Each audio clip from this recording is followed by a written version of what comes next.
There we go. I think I'm live. I'm doing a simultaneous broadcast on Facebook and on Instagram.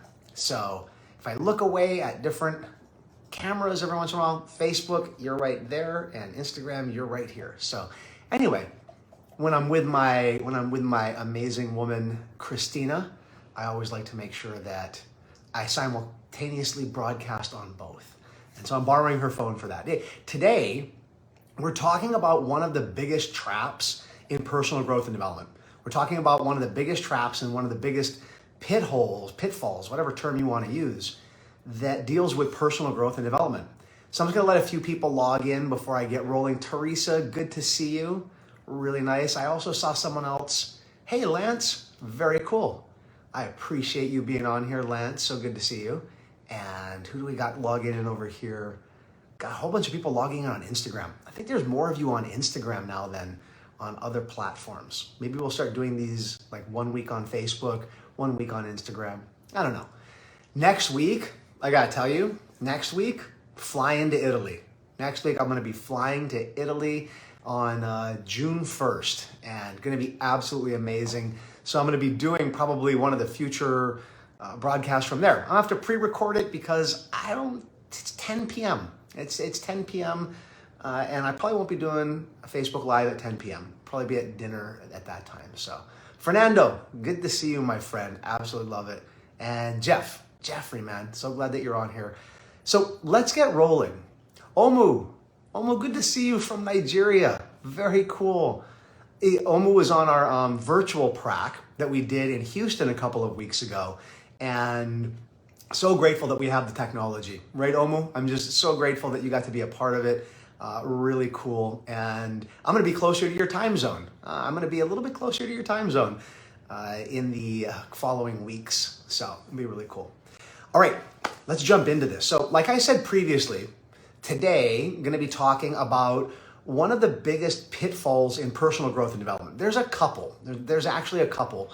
And I want to give you guys this as a tip because I'm just kind of looking at big picture, all the things that we teach, all the things that our students learn, looking at all of this from a big picture perspective and giving you guys some insight to it. And I also want to tell you, I'm going to be going even deeper in this topic in the webinar that I'm doing on Friday. So I'm doing a webinar on Friday at 5 p.m. Pacific. I'm going to be doing a webinar at that time. It is going to be recorded.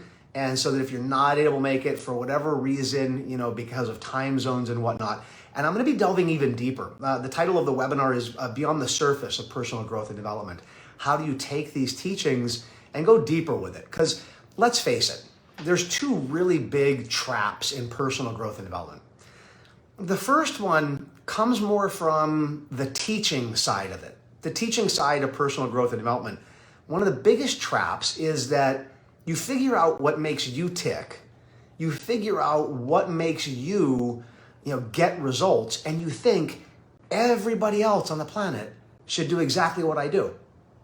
Well, it doesn't work that way. There are people that create programs. There are people that create, systems and techniques all based on, well, it worked for me, so it must work for everybody else.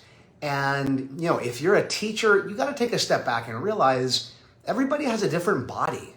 Let's just look at diet, for example. Some people thrive on a vegetarian diet and some people don't. And if you sit there and you go, no, everyone should do this one diet because it works so well for me. I love what Deepak Chopra said. And Deepak Chopra primarily looks at vegetarian diet because that's what works for him. And I was in a private lecture with him a few years back. And a woman asked, well, shouldn't everybody be on the vegetarian diet? And he said, it may work for you and it works for me. So if you take Native Alaskans, though, and you put them on a vegetarian diet because genetically they're more predisposed to eating, fish and things that have, less vegetables, less leafy vegetables, he said, they'll actually get depressed. They'll gain weight, get depressed.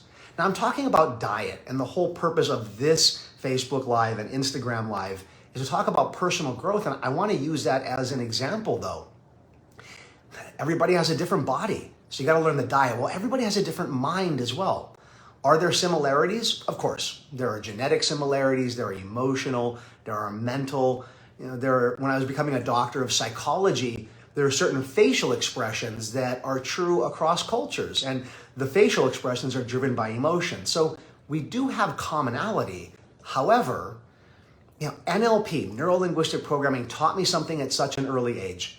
The most successful individuals on the planet that help other people create change and empowerment, they don't believe in a cookie cutter approach. They don't believe, if this is your problem, let's do A, B, C, and we got your problem solved. They don't subscribe to that. What they subscribe to is that everybody can create their baggage from a different perspective. Everybody can create the problems that they have for different reasons. Some people overeat because they were abused. Some people overeat because they're stressed. Some people overeat because they get emotion from a food. Well, those are 3 different techniques that you need. So whatever worked for you, that doesn't necessarily work for everybody else. So one of the things that you have to do as a person who's on the journey of personal growth and development is realize that when you go back home after taking a training and it worked for you, it may not work for the person who's sitting next to you at the dinner table, your partner, your kids. You got to learn what works for them. NLP takes that approach. NLP takes the approach of let's figure out the individual and what tools and techniques are going to help them overcome that. Well, the second biggest trap, and this comes more from a student perspective. So first one, from a teaching perspective. The next one is from a student perspective. And that is where I like to affectionately refer to it as shelf help. Now, I got some shelves behind me. Those of you on Facebook can see a little bit more. That's a picture of me and Kumu Etua. He's my teacher of hula. I know those of you on Instagram can't see it because, I'm doing this way view instead of this way view. Anyway, you can go watch the video on Instagram. I got books on the shelf here. I got books. I got some books over there. If there's a book on the shelf, either I've read it or Christina has read it, because otherwise it's just useless. It's shelf help. But here's something really important. Cool. Emotional Intelligence 2.0 is that white book over on the left side there. That's an incredible book. Absolutely incredible book. It explains emotional intelligence. It has, quizzes in it, exercises to do. I recommend that book a lot. Well, I think millions of people have read it. It is a best-selling book. And what most people do is they read the book, they take it, they go, holy cow, that was really, really great ideas. And then they put it on the shelf over there and they don't do anything with it. They don't do anything with it because they haven't set any intention. People think, well, if I just take the next training, and I know, look, I want you to come to the next training that I'm teaching, and yet listen to me very carefully. If all you do is keep taking training after training after training and you're not doing anything with it, you might want to take a step back and go, what are you doing with the tools that you have? What are you doing with the tools and techniques that you have? Personal growth and development is your mental and emotional health and well-being. Let me say that again. Personal growth and development is your mental and emotional health and well-being. The word health is spiritual, mental, emotional, and physical. It's all 4. Physical health, that's fitness and nutrition. I had my shake this morning, had some really lean protein for lunch. I got my workout in today. That's physical health. Well, but what about mental and emotional health? This morning, when Christine and I first got up, and we did kind of like our ritual in the morning. We go outside, we have our coffee, our tea, and we express gratitude to each other. We share gratitude for something from the previous day. And it doesn't have to be about us. It can just be about anything. It can be about, Skylar, my daughter. It can be about a team member. And we express gratitude to each other to put each other in a positive mental and emotional state to begin the day. That's a personal growth and development goal. It's a whole purpose of this field that you are all delving into or have delved into is to help improve your mental and emotional health. You also want to take a look at spiritual health. Spiritual health is so important. It is your energetic health. It is your energetic health and well-being. And a lot of it has to do with purpose, higher purpose, what you are meant to be doing. And that's where a lot of people fall short in personal growth and development. What they don't have is a higher purpose. And you might be sitting there going, well, Dr. Matt, I don't believe in God, or I don't believe you need a higher purpose. Well, the studies absolutely go against what you're saying. The research in a relationship, John Gottman, the 7 principles for making marriage work. He says the happiest couples have a higher purpose. They believe that they serve a higher purpose within their relationship. Exactly, Lorraine, 100%.